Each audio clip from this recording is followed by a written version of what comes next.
My name is Elra Voss. I am 28 years old, and I work as a junior architect in a busy city. My job is to design small buildings, homes, cafes, and other simple places where people can live and work. It is not a very famous job, and I do not earn a lot of money, but I love what I do. I have always believed that happiness is not only about money. A person can have a small house and still have a happy heart. A person can have many expensive things and still feel empty inside. At least, that is what I believed before everything changed. My life changed when I decided to marry a man that almost everyone around me disliked. His name was Daniel. I first met Daniel on a rainy evening, about 1 year before our wedding. I still remember that day clearly. The rain was falling heavily, my shoes were wet, and I was tired after a long meeting at work that had gone badly. I was frustrated and wanted a quiet place where I could relax for a while. So I entered a small coffee shop near my office. The shop was warm and peaceful. The sound of rain outside mixed with the soft music inside. Most tables were full, and people were talking quietly. That was where I saw him. Daniel was sitting near the window. He was wearing a simple gray shirt and old shoes. His hair was slightly messy, but he looked comfortable and relaxed. He was reading a book and drinking coffee slowly. There was something different about him. In a city where everyone seemed busy and stressed, he looked completely calm. I do not know why I noticed him. Maybe it was the peaceful smile on his face while he read. Maybe it was the way he seemed happy without needing anything special. When I reached the counter to order coffee, I suddenly realized something. I had forgotten my wallet. I checked my bag again and again, hoping it was hidden somewhere, but it was not there. People behind me started waiting. Some looked annoyed. My face became warm with embarrassment. Then I heard a voice behind me. I can pay for it. I turned around. It was the man from the window. Daniel. Oh, no, that's okay. I said quickly, I will come back later. He smiled. It's only a coffee. You can return it another day. His voice was calm and kind. There was no judgment in his eyes, so I accepted. That small coffee became the beginning of a completely different chapter in my life. We started talking. At first, it was only a short conversation. We talked about the weather, the rain, and the crowded city. But slowly, our conversations became longer. We talked about books, dreams, childhood memories, and the future. Daniel was different from most people I knew. He did not talk about expensive cars, big houses, or successful careers. His words were simple, but they had meaning. He told me he worked different small jobs. Sometimes he helped with deliveries. Sometimes he repaired things for people. Sometimes he did temporary work. Nothing stable, nothing impressive. At least, that is what other people would think. But Daniel did not seem unhappy. That surprised me. Most people I knew were always worried about getting more money, getting a better position, or showing others that they were successful. Daniel cared about different things. He talked about peace. He talked about enjoying small moments. He believed that a quiet life could still be a good life. At first, I thought he was just avoiding reality. But as I spent more time with him, something changed inside me. When I was with Daniel, I felt comfortable. I felt listened to. I felt understood. We started meeting often. Coffee became dinner.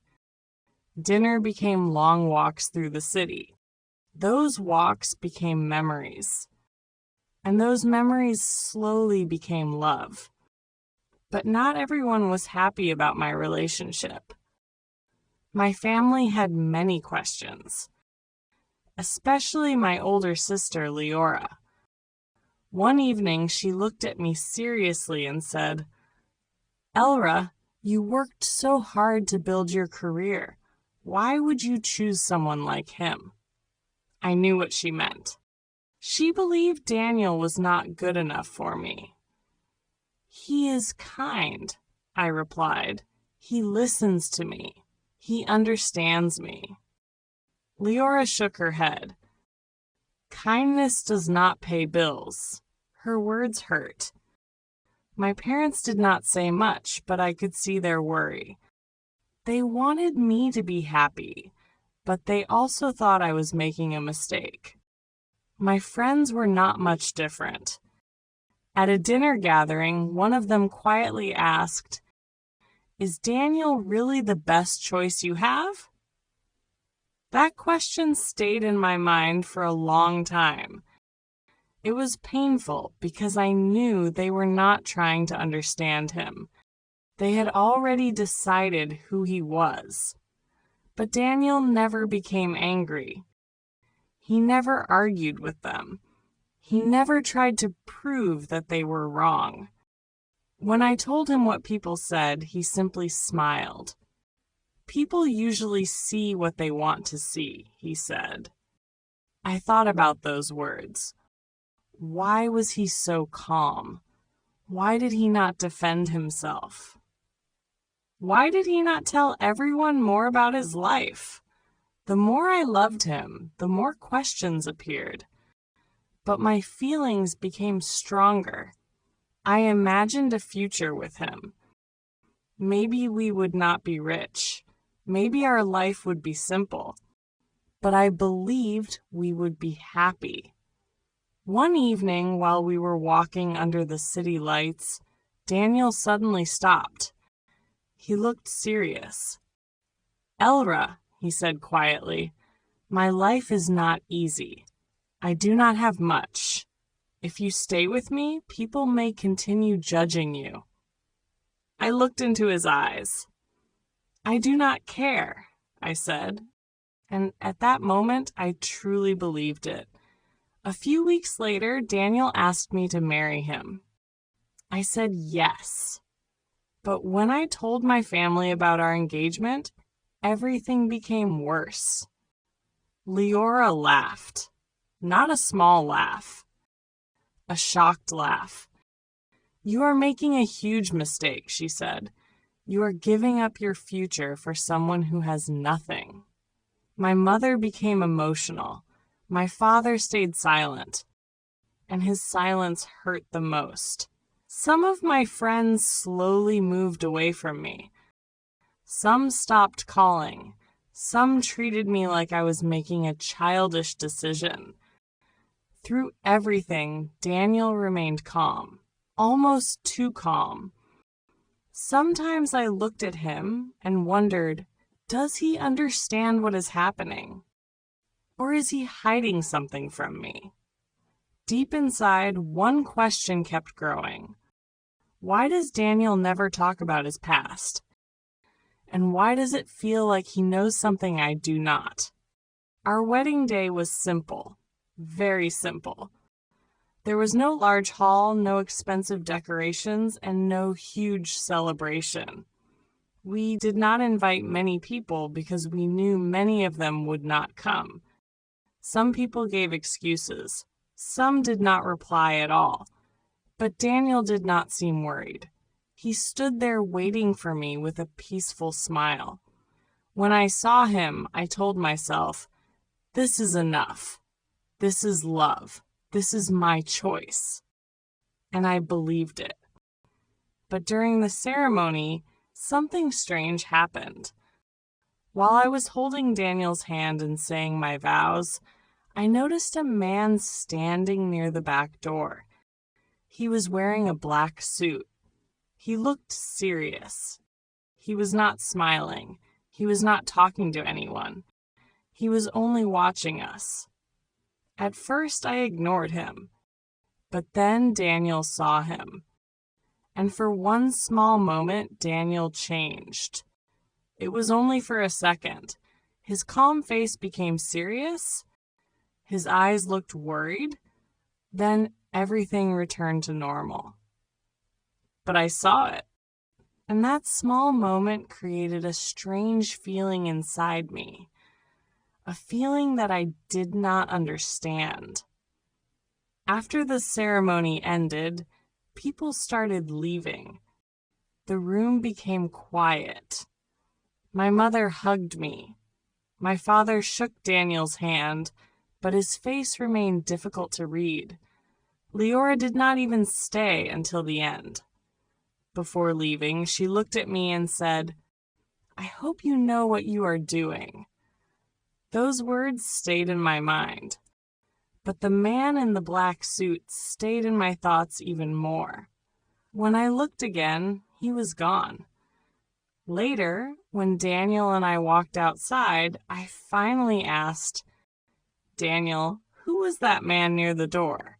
He stopped walking, only for a moment. Then he smiled. "What man?" "The man in the black suit." Daniel looked away. I didn't see anyone. His answer was too fast, too simple. Something inside me felt uncomfortable. But I did not ask again, not that night. We went to the apartment Daniel had rented. It was small but clean. The walls were plain white. The furniture was old, but everything was arranged carefully. "This is our home," Daniel said. I smiled. I wanted to feel completely happy. And part of me was. But another part of me kept thinking about the strange look on Daniel's face. The next few weeks were quiet, almost too quiet. I continued working every day. Daniel continued doing small jobs. Sometimes he left early, sometimes he returned late, but he never explained much. One evening I asked, "What did you do today?" "Just some work," he answered. "What kind of work?" He smiled. "Nothing interesting."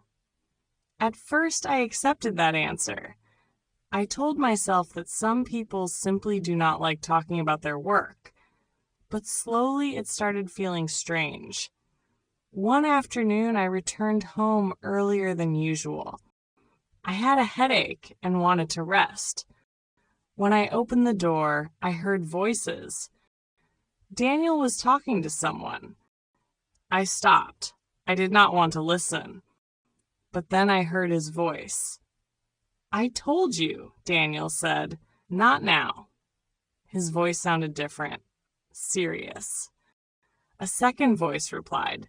It was deeper. "You cannot hide forever." My heart started beating faster. Hide? What did that mean? Before I could understand, I heard the door move. I quickly stepped back and pretended I had just arrived. When I entered, Daniel was alone. "You are home early," he said. "Yes," I replied. I wasn't feeling well. He looked at me carefully. "Are you okay?" "I'm fine." Then I asked, "Were you talking to someone?" There was a short silence. "Yes," he said. "A friend." "Who?" "You don't know him." Again, a simple answer. Again, no explanation. I wanted to ask more. I wanted to know the truth. But something stopped me. Maybe I was afraid. Maybe I was afraid of what I would discover. Days passed, but the strange feeling inside me became stronger. Something was hidden, and I was the only person who did not know. Then one afternoon, something happened that I could not ignore. I was at work checking building plans when my phone rang. Unknown number. Usually, I never answered unknown calls, but something made me pick up. Hello? There was silence. Then a woman's voice said, "Are you Elra?" Yes. Who is this? I think you should be careful. My body became tense. What do you mean? The woman lowered her voice. Your husband is not who you think he is. My heart started beating quickly. What are you talking about? But the call ended. Just like that. No name. No explanation. Nothing. I sat there holding my phone. My mind was full of questions. Was someone trying to hurt me? Was it a joke? Or was it true? That evening, I returned home slowly. Daniel was in the kitchen cooking dinner. When he saw me, he smiled. You look tired. I looked at him, at his peaceful eyes, at his calm face, and suddenly I did not know what to believe. Daniel, I said. He turned around. Yes? Is there something you want to tell me? He stopped, only for a moment. Then he asked, What do you mean? I took a deep breath. Your life, your past, your work, everything. The room became silent. The air felt heavy. Daniel looked at me for a long time. Then he walked closer. Elra, why are you asking this now? I hesitated. Should I tell him about the phone call? Should I tell him what I heard? I decided to say only the truth. I feel like I don't know everything about you. His expression changed. Not much, but enough. You know what matters, he said quietly. That's not enough, I replied. My voice was shaking. For the first time since I met you, Daniel looked completely serious. There are things you don't need to know. Those words hurt. I stared at him. I'm your wife. I know. Then why are you hiding things from me? He said nothing. The silence was painful. Finally, he spoke. Because if you know everything, everything will change. My heart dropped. What does that mean? But he did not answer. Instead, he turned away. Let's eat. As if nothing happened. As if my questions did not matter. That night, I could not sleep. I stared at the ceiling while Daniel slept beside me.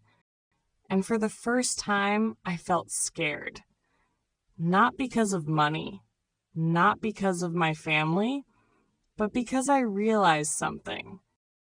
I was living with a man whose truth I did not know. The next morning, after Daniel left, I made a decision. I was going to follow him. I needed answers. No matter what I discovered. No matter how painful the truth was.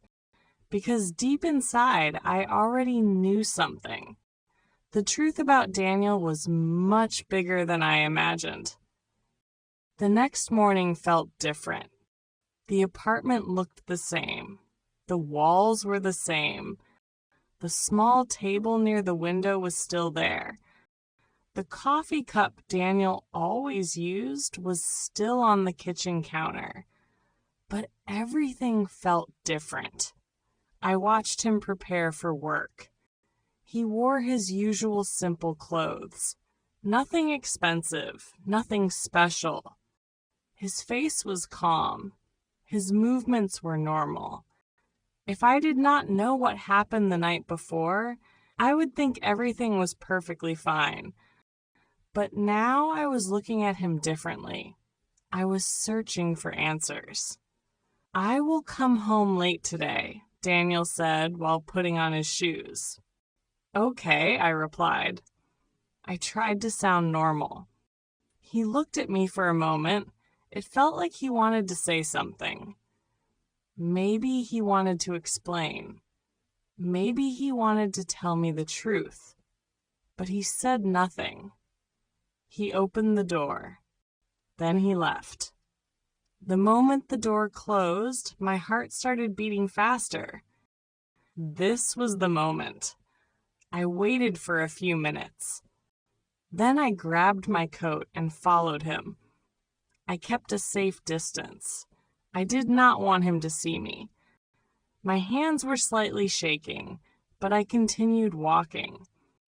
Daniel moved through the streets like he always did. For a few minutes, I thought maybe I was wrong. Maybe there was no secret. Maybe I had become too suspicious. Maybe the phone call was just a cruel joke. But then something changed. Daniel did not walk toward the places where he usually worked. He turned in a different direction, a direction I had never seen before. I followed him quietly. The streets became different. Small stores disappeared. Old buildings became tall, modern offices. The roads became wider. People around me were wearing formal clothes and carrying briefcases. This was the business district. I stopped for a moment. "What is Daniel doing here?" I whispered. He continued walking. Then he stopped in front of a huge building. I looked up. It was one of the tallest buildings in the area. The glass walls reflected the sunlight. The entrance was large and beautiful. Security guards stood near the doors. I watched Daniel carefully. He did not look nervous. He did not look like someone who had never been here before. He looked like he belonged. Then something happened that shocked me. One of the security guards saw him. Immediately, the guard stood straight. He smiled respectfully. "Good morning, sir." "Sir?" My eyes widened. Daniel only nodded and walked inside. No questions. No checks. No hesitation. Like everyone knew him. I stood across the street completely confused. Who was Daniel? I slowly walked closer. I pretended to check my phone while looking at the building. Then I saw the name above the entrance. Danver Group. I read it again. Danver Group. The name sounded familiar. I had seen it before. A famous company. A company that owned many businesses. A company that appeared in newspapers and business magazines. No, that could not be possible. It had to be a coincidence. I walked inside. The building was completely different from the world Daniel showed me. The floor was shining. People walked quickly. Everyone looked professional. Everyone seemed important. I felt like I did not belong there. I walked toward the reception desk. A woman in a formal suit smiled politely. "Can I help you?" I swallowed. "I'm looking for Daniel." Her expression changed slightly. "Mr. Voss?" My heart stopped. "Mr. Voss?" "Yes," she replied. "Daniel Voss." I felt confused. My hands became cold. "Yes," I whispered. She looked at me carefully. "Do you have an appointment?" I hesitated. Then I said, "I'm his wife." The moment I said those words, everything changed. Her eyes became wider. She immediately stood up. Please wait here." She picked up the phone and started speaking quietly. I stood there. People nearby began looking at me. Not with anger, not with disrespect. Something else. Respect. I did not understand. A few minutes later, the elevator doors opened, and Daniel walked out. But this was not the Daniel I knew. This Daniel was wearing a dark suit, a perfect, expensive suit. His hair was neat, his posture was confident. He looked powerful. He looked like a completely different person. He saw me, and for the first time, Daniel did not look calm. "Elra," he said quietly. I could not speak. I just stared at him. The man I married. The man I thought I knew. The stranger standing in front of me. Finally, I found my voice. "What is this?" Daniel looked around. Many people were watching. "Come with me," he said. He guided me into a private office. The room was huge. There were glass walls, a large desk, a beautiful view of the city. But I did not care about any of it. I only cared about the truth. The door closed. Silence filled the room. I turned toward him. "No more lies." My voice was stronger now. "No more simple answers. Tell me the truth." Daniel looked down. For a moment, he looked tired. Not powerful, not like a businessman. Just tired. Then he took a deep breath. "My full name is Daniel Voss Voren." The words felt heavy. "I am the owner of Danver Group." I stared at him. The room felt like it was moving. "Owner?" "Yes." "No." I stepped back. "That is impossible." He said nothing.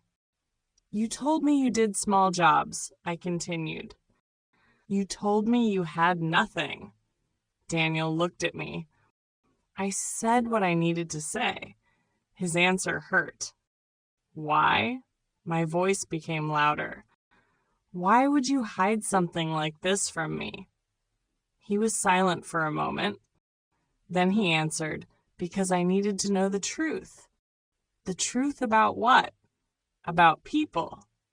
He looked at me. "About love." Then he paused. "And about you." I felt confused. "About me?" Daniel walked slowly toward the window. "I have spent my entire life surrounded by people who wanted something from me." He looked outside. People smiled because of my money. People became my friends because of my name. They cared about what I had, not who I was. I listened quietly. I became tired of it. His voice became softer. So I left that life for a while. I lived simply. I hid my identity. I wanted to know if someone could love me without knowing my wealth. I looked at him, and that person was me. He turned back. "Yes." His answer was quiet. "But you lied to me," I said. "I did not lie about my feelings." He looked at me. "Every moment with you was real." I felt tears forming in my eyes. "But you tested me." He did not answer immediately. Then he said, "I needed to be sure." Those words hurt. I thought about my family, my friends, everything I gave up. "They judged you," I said. "They laughed at you. They thought you were nothing." Daniel remained silent. "And you never said anything." I was watching. "Watching what?" He looked at me. "Learning who truly mattered." The room became quiet. I looked at him, but I no longer saw only the man I loved. I saw someone with secrets, someone powerful, someone who had hidden the truth from me. "You should have trusted me," I said softly. Daniel looked down. "I wanted to." But you didn't. He had no answer. And that silence hurt more than anything. I turned away. My heart was broken. Not because Daniel was rich, not because he owned a company, but because he did not trust me enough to tell me the truth. I finally spoke. I need time. Elra. I need time, I repeated. Then I walked out of the office, out of the building, out of the life I thought I understood. As I walked through the busy street, one question stayed in my mind. Was our love real, or was it just another test? The city felt louder than ever. Cars moved quickly. People walked past me. Voices filled the streets. But inside my mind, everything was quiet. Too quiet. I walked without knowing where I was going. I only knew one thing. I needed space. I needed time to understand what had happened. Daniel's words kept repeating in my mind. I needed to know the truth. But what about my truth? What about my feelings? What about the trust I gave him? I stopped near a small park and sat on a bench. The sun was warm, but I still felt cold inside. I looked at the people walking around me. Some were laughing, some were talking, some were simply enjoying their day. The world continued normally, but my world had changed. I closed my eyes. Memories started coming back. The rainy evening when I first met Daniel. The coffee shop, his gentle smile, our long walks, the small conversations, the way he listened to my problems, the way he always made me feel important. Those moments felt real. They were real.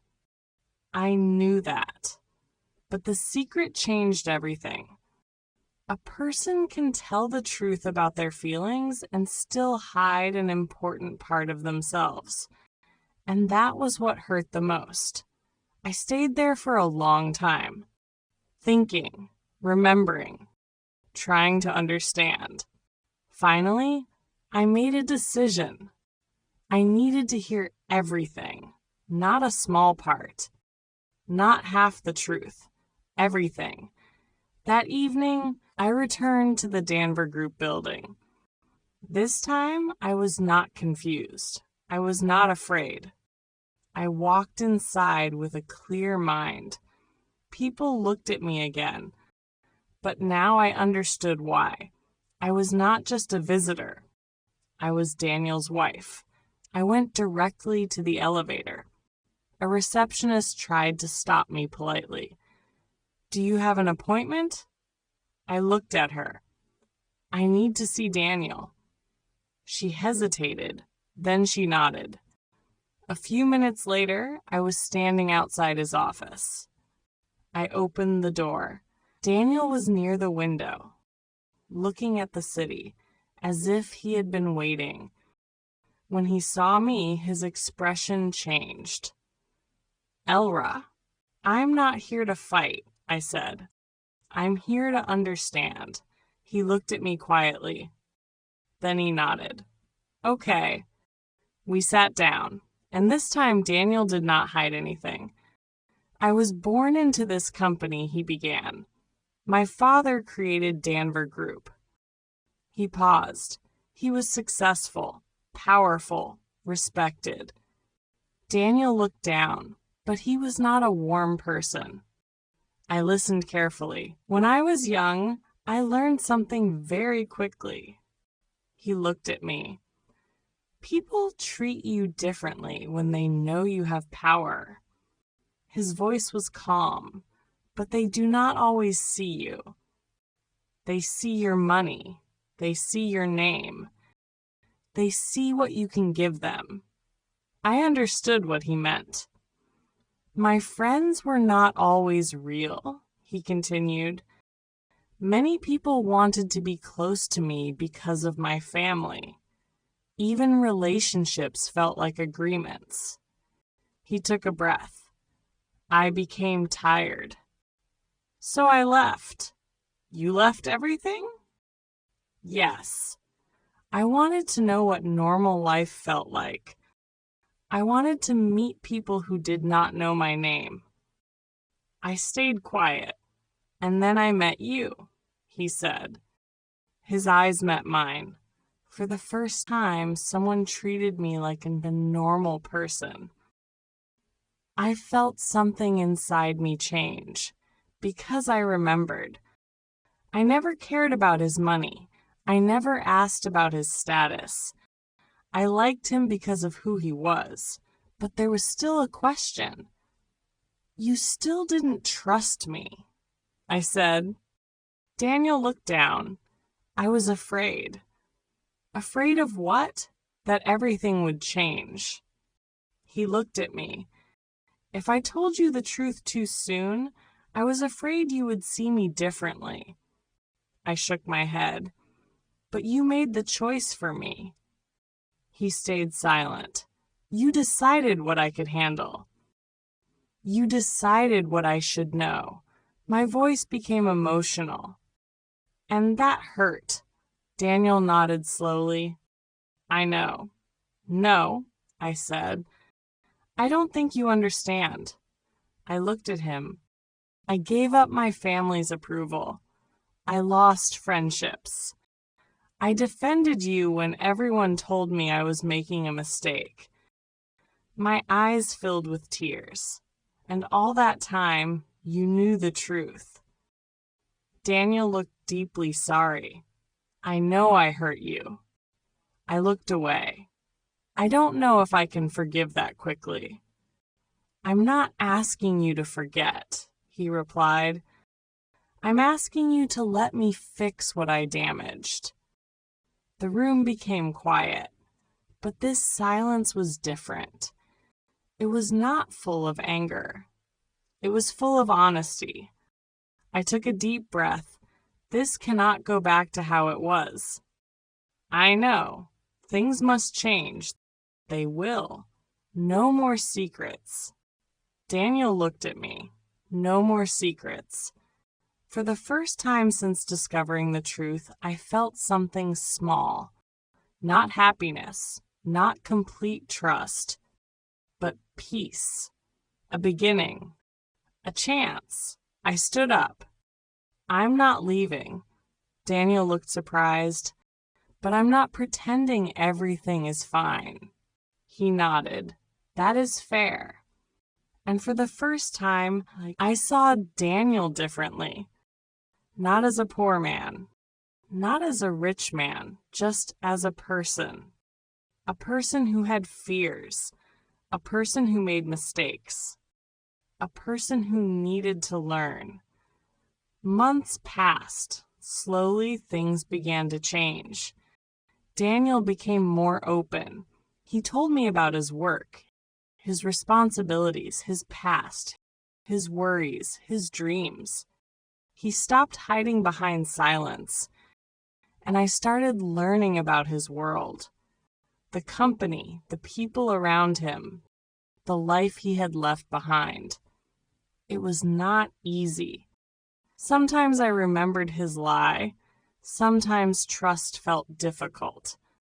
But every day he tried, and slowly that mattered. My family was shocked when they learned the truth. Especially Leora, the same sister who once laughed at me.